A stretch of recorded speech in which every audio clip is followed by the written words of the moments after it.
Hi guys, welcome back to the channel. So Algerian boxer Imane Khelif sat down with an Italian publication to complain about this new genetic testing that World Boxing has introduced, to play victim, to complain about something that no woman would complain about because it's pretty easy for a woman who is female to prove that she is a woman. And there's no such thing as a woman who isn't female, just to clarify. So Imane sat down with La Gazzetta dello Sport to talk about plans to continue competing in boxing, plans to not go anywhere in women's boxing. Now again, have you noticed that Lin Yuting, who was also at the center of the controversy at the Paris Olympics, has quietly disappeared, isn't really saying anything, isn't sitting down for interviews or filing lawsuits. I believe this person got caught out and therefore knows that I got caught and I have to just accept that now. But Imane, in his mind, he didn't get caught. In his mind, he's allowed to compete in the women's category because Imane Khalif is very entitled. And yes, this person is not transgender. This person has differences in sex development. However, the attitude that Khalif displays is very much in line with men who identify as trans. This sense of entitlement, this sense of, okay, I'm male and I should still be allowed to compete in the women's category. I should still be allowed to put women's safety at risk. I should even be allowed in a locker room. They have a sense of entitlement that everybody owes them a shot in the women's category. Everybody owes them affirmation that they are women, despite being male. How dare we recognize that they have XY chromosomes, rather than going along with the delusion, rather than keeping quiet and allowing them to do whatever they want to do. So yes, some people feel more sympathetic towards Imane Khalif because of, this is a condition that he cannot control, that he was born with. However, the attitude that this person has displayed, the defiance, the choice of going into a boxing ring and punching women in the face, doesn't leave me with much sympathy for him anymore. And all of you enablers, people who have lied for this person, people who have spread all sorts of misinformation and disinformation and accused those who are telling the truth of doing the same. You talked about the IBA there that banned her. The IBA were a disgraced organisation, Russian-backed, corrupt. And they didn't do a sex test on her. They said they had, but they hadn't. There were no tests. There were no test results. You are part of the problem. And is it any wonder when even Khalif's former coach admitted that this person is male by saying that this person did go through testing and it turned out that there were, quote, problems with the chromosomes. However, this coach then went on to say that that doesn't matter, that Khalif should still be allowed to compete in the women's category. So with people like that, is it any wonder that he has a sense of entitlement? Yes, you're male, but you should still be allowed to compete in the women's category. This person seems to think that the chromosomes do not matter. The advantages that a male body has over a female body doesn't matter. It's no coincidence that this person won the gold medal at the Olympics. Both boxers with DSD went on to win gold medals. That's no coincidence. It's because they have male bodies and they weren't competing in the correct category. So in the interview, Imane said the following: "My experience at the Olympics shows that any athlete can become a victim, and what happened was very damaging. But I managed to stay focused without being influenced by the hype surrounding it. World Boxing has introduced mandatory testing, meaning that all athletes who want to be eligible to compete in the women's category are going to have to go through genetic testing in order to prove that you are in fact female." Khalif has a huge problem with this new policy. "As an athlete, I dedicate my entire life to training and preparation, and I respect the rules as they are written." No, you don't. "But when external pressure make everything unclear, it becomes easy to be subject to sudden and unfair decisions.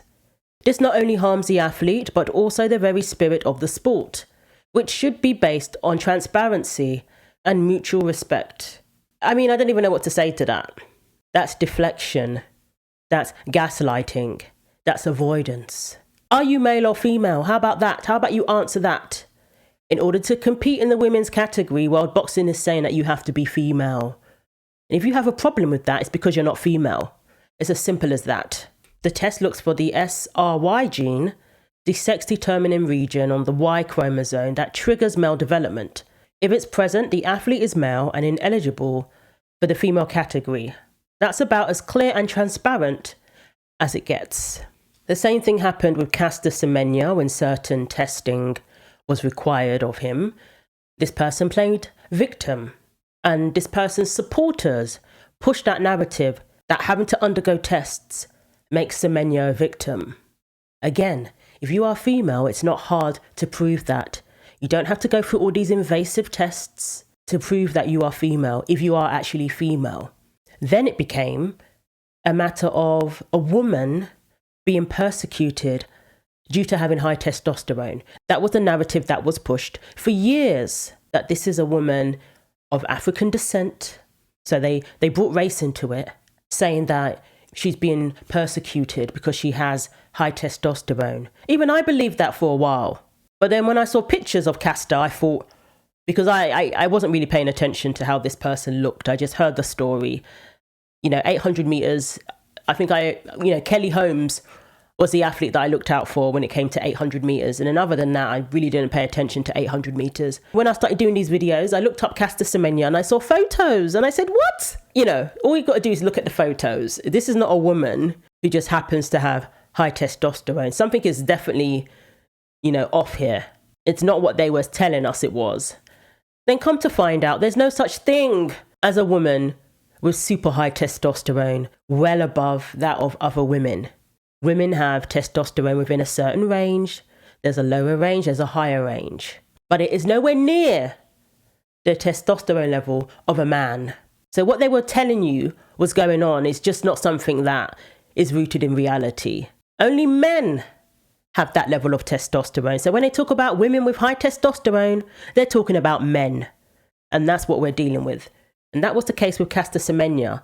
But they pushed this whole victim narrative for many, many years in order to justify a male competing in the women's category, which is just wrong.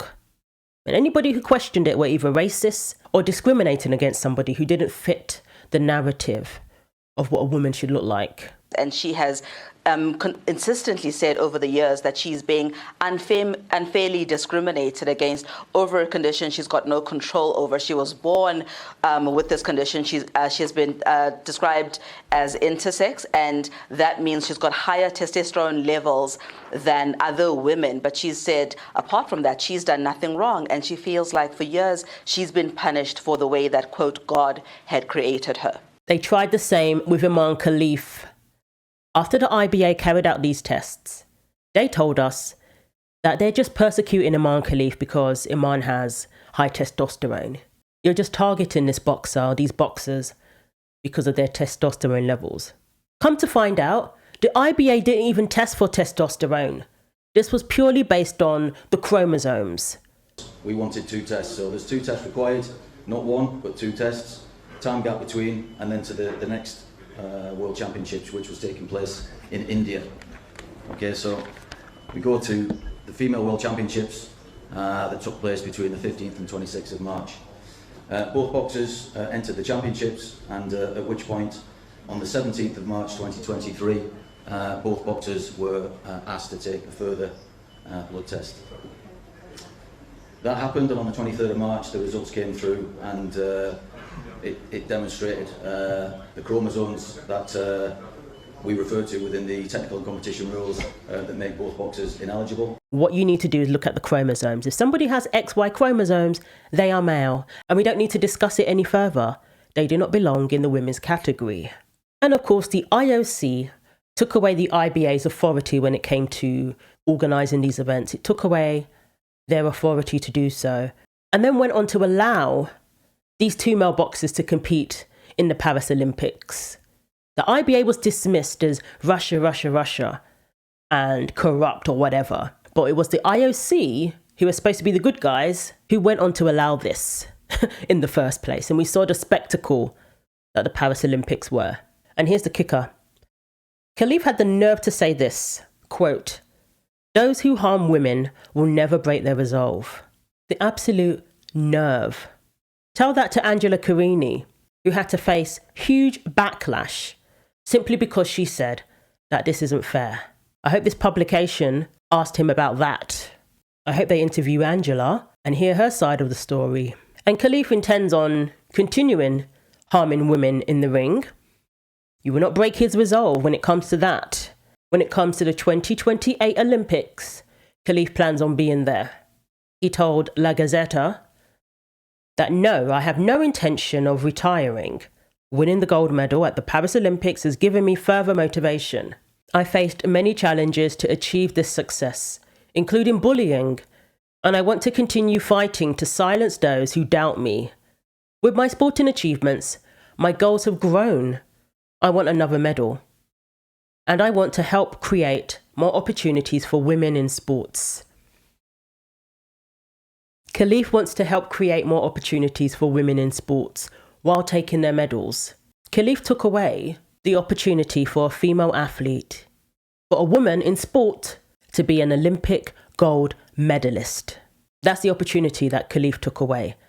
Khalif took away an opportunity for a female athlete to even make it to the Olympics, because one spot was taken up by a male athlete and all the other female athletes disenfranchised by the inclusion of this male athlete, but yet claims to want to create more opportunities for women in sports. And if we say anything, we're bigots, we're bullies, unless we go along with this insanity. Khalif took an opportunity away from Yang Lu, the woman who got into the ring with him to fight for the gold medal. The woman who could have got the bronze medal. The woman who got the bronze could have got a silver. I could go on. But this person's allowed to sit down for an interview and say that I want to create more opportunities for women without being challenged. And therein lies the problem. And Khalif certainly means business, because a lawsuit has been filed at the Court of Arbitration challenging World Boxing's new policy requiring genetic testing in order to compete in the women's category. And it's against World Boxing concerning a decision that disallows the athlete's participation in upcoming World Boxing events without a preliminary genetic test.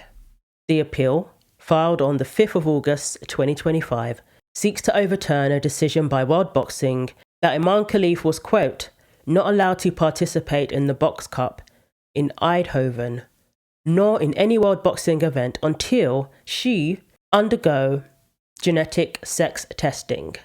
The appeal also requested that CAS declare Imane Khelif eligible to participate in the 2025 World Boxing Championships from the 4th to the 14th of September without a test, because Khelif deserves special treatment. Khelif should be allowed to go by the rules that he wants to go by. On the 1st of September 2025, CAS dismissed the request to suspend the execution of the decision by World Boxing until the case is heard. Good. The parties are currently exchanging written submissions, and with their agreement, a hearing will be scheduled. CAS procedures, whilst ongoing, are confidential. This is an unofficial summary for media use. So we will follow this whole thing to see where it goes. I don't think it's going to go anywhere, because it's not discrimination against women to prove that they are women. You know why? Because it's very easy to prove that. Without genital inspections, without having to produce a couple of kids, a woman can easily prove that she's a woman. A simple cheek swab is all that's required. You don't even have to look feminine and meet society's standards of what a woman should look like. You don't need any of that. You just need to have XX chromosomes. So it's not discrimination against women for us to prove that we're women in order to compete in women's categories.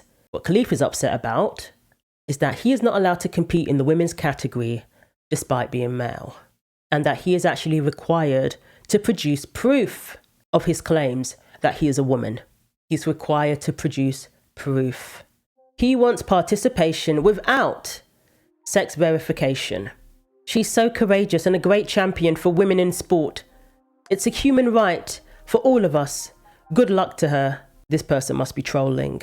So he's definitely a man then.